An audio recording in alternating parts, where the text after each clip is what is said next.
Hello and welcome to another episode of Laptop Retrospective, and today we are looking at another ThinkPad, but this is also a yoga. It's a ThinkPad Yoga or a Yoga ThinkPad, whichever you want to call it. This is actually a ThinkPad Yoga 14, and this is actually from the first generation of these combo devices. So if you're not familiar, Lenovo has a ThinkPad line that they bought from IBM. Many of you still haven't gotten over that. I understand. They also have a yoga line, and then this is kind of a mix of both of these devices. The goal when this machine was made was to be a very middle ground machine that was not 100% business, so it lacks security features like, say, fingerprint scanners and all of that other good stuff. But it's also not a purely consumer level necessarily product that's aimed for the average user or the gamer or whatever. It has a little bit of both of those worlds, and they tried to build it into this machine. Now, the first thing that you'll notice, especially if you are handling one of these devices, is it has a matte metallic finish, which is a bit of a stray from the normal rubberized plastic coatings that you see on traditional ThinkPads. And I have to say, this material feels very, very good. The only complaint that I have is that the bottom case, unfortunately, is just a standard plastic cover. In fact, while we're here, let's open it up and take a look at the inside. Accessing inside the Yoga 14 is actually relatively simple. We don't have any bays on the back. However, if we take a standard Phillips screwdriver and pretty much loosen every single screw that you see, with a little bit of gentle prying, you can get the plastic cover to simply come off the back. And inside we are greeted with a couple of different things. Now, because I've already pre-loosened this in an earlier scene, I have already gone and detached the battery over here. Now, the battery capacity itself was not really that big. It's 56 watt hours. There is a center screw through the battery, as well as a screw on each of the posts down here, holding it quite firmly in place. We have our two speakers on the left and on the right, with literally a cable running along the bottom to connect these two speakers together, because hey, if it works, it works. Up here we have two boards being joined by a ribbon cable. Now, we saw something similar to this in one of the Hewlett-Packard laptops I've taken apart, so it's really not that uncommon. On this side we have a series of ports, so the headphone jack, one of the USB ports, as well as the charging port. So that's all located on this side of the board. Over here we can clearly see the CPU and GPU both being cooled by a heatsink going to a singular fan that blows straight out the back and a little bit down for air intake. In terms of expandability, we have a RAM slot. Over here we also have our Wi-Fi card, and we also have an eMMC SanDisk card of a whopping 16 gigabytes, which is just big enough to do really nothing with. Our hard drive is easy enough to remove. There are no screws, so if we flip up this ribbon cable here, wiggle this out of place, grab our pull tab, the whole hard drive will actually lift up and out, and then this piece here can simply be removed and another hard drive can be installed. Once we remove the hard drive, we can actually see this ribbon cable here, which powers the tiny little LED light and control chip on the ThinkPad logo.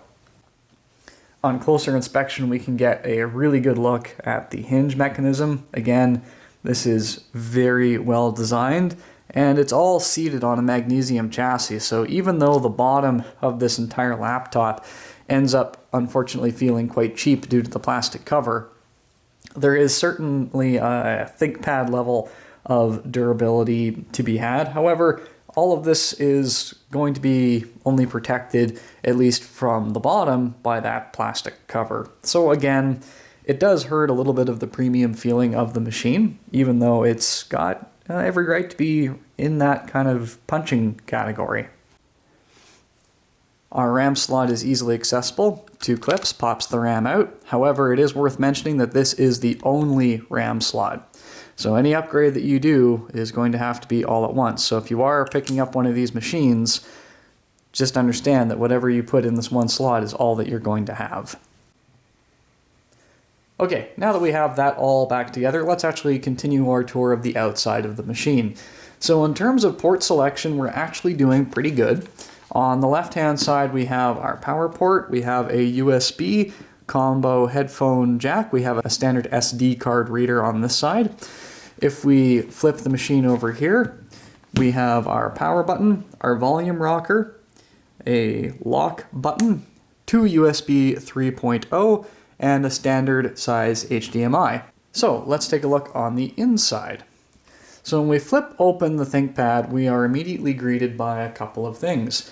The first is a standard island chiclet keyboard, or so it would seem.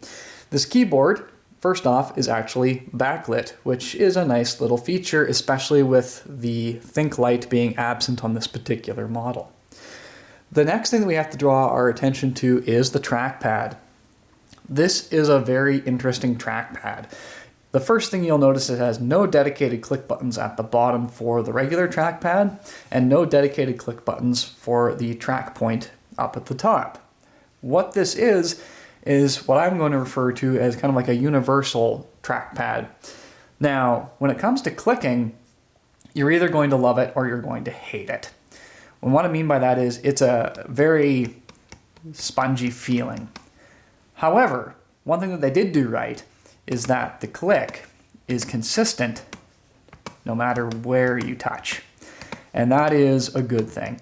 So if you want to click, you just press wherever it is that your finger ends up. You don't have to necessarily move, then take your hand off and then click again. So that part they did indeed get right. But again, you're either going to love or hate this kind of squishiness. It's not as aggressive as, say, the clicking that you would get from a MacBook or even the Surface Book 2. It's very subdued and probably best suited to a business environment or a quiet library on campus. Moving back to the keyboard and the fact that this is a tablet machine, we need to address one really cool feature in my opinion. Now, a lot of these 2-in-1s, they have different ways of solving the keyboard problem, of course, because the keys are on the back of the unit. If you've never seen this, it's pretty cool. Once the screen hits a certain distance, the keys actually get sucked into the case, so they lie flat. So all the keys get depressed, so you don't have this weird, strange feeling when you're holding the machine. Now, this is an excellent piece of engineering. There's 2 complaints that I have. One is why they couldn't do the same with the trackpad. Because when you're holding this, generally your hands are here, and while this doesn't hurt any function, Windows is smart enough to shut this off or kill the touch to it, it just feels strange. And considering how rigid this feels, like it feels almost like a flat surface with some texture, they did so well on this, I'm just really surprised that this is still bouncing around. The other thing that's interesting is that this track point never, ever, ever shuts off. So depending on where your hands are resting when you grab this in tablet mode, if you are touching this, you will get mouse movement, which is kind of interesting. You have a web camera located at the top, and these hinges, I do have to point out, are beefy and well built. They do say in the literature that you use this in 4 modes, so one is kind of like this presentation mode, and this is actually quite firm. There are little rubberized feet that protect the screen, but also act to stop this thing from getting pushed around too much on the desk. Of course, you can use it in regular laptop mode, and you can also put it into tent mode. And the hinge is still nice and stiff, so even in tent mode, this is actually pretty durable. You can move it around, makes some awful noise, but the hinge doesn't weaken or open up as you do it. Now, at the time that this was released, it was very heavy, and still is by today's standards. It has a lot of power in it, relatively speaking. It is running, after all, a Core i5-4110U processor, 8 gigs of RAM. It is sporting an HD Intel graphics setup, but it also has in there the 840M chip, as you saw. So it's not a slouch, but it's certainly not a powerhouse either. You're not going to be doing intensive gaming, and you're not going to be doing like 10 hours plus unplugged. It's very much a middle-of-the-road machine. And at the time, with the price tag, that hurt it quite a bit. However, on the used market, these things are actually kind of fun. They're neat, they're very well built, they're moderately spec'd out, and the used market price on these can often mean that these are a good little steal, especially if they're in good shape. If a part needs to be replaced, you can still order the parts. It's just not the super easy removal of components that we're necessarily used to.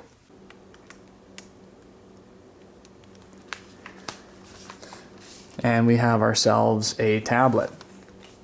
Now, the one thing I need to mention is that as a tablet, this is quite heavy. This is not something that you would necessarily want to carry around and use in this manner.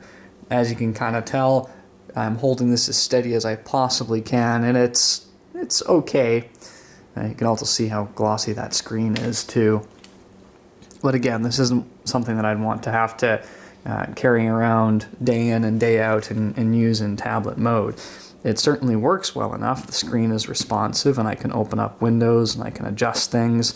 So there's no issues there. And once again, as I mentioned, I can use the mouse sort of with that little nubbin in behind.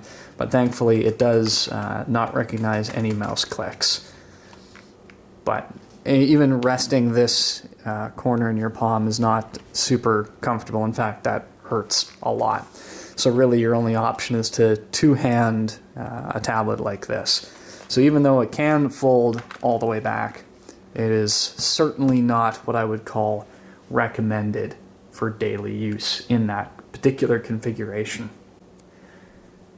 Alright, ladies and gentlemen, so that kind of concludes my initial impressions on the Yoga 14, ThinkPad specifically, and it's actually an all-around decent little machine. If you need to do a little bit of lifting, it can certainly do that with its CPU. 8 gigs of RAM is quite decent. You've got room in there for a few tasteful upgrades, nothing insane like the T or W models or even the P models, but it's certainly a certain degree of flexibility. The screen is quite nice, it's touch, although I found this screen to be very sensitive. In fact, sometimes a swipe accidentally registered as a touch. I did note that once or twice. But overall, I would call it a good middle-of-the-roader. It's well built. It does live up to that little bit of legacy that they have developed over the years. And by little, I mean large. So, if you do find one of these for a few $100s, they're certainly worth your time. Just be aware that those batteries are very small. They're not quite like the ThinkPad batteries, and they're powering a fair bit, including this glossy 1080p touchscreen. That is going to impact the battery life. That is a realistic expectation, I think. At any rate, if you enjoy this sort of content, I would encourage you to share it. If you like the video, please make sure that you're showing your support. If you've got any questions, that's what the comments are for. And if you are particularly interested in this video and others like it, I would encourage you that you subscribe. Your button, of course, is down there. And there's also a notification bell so you are in the loop.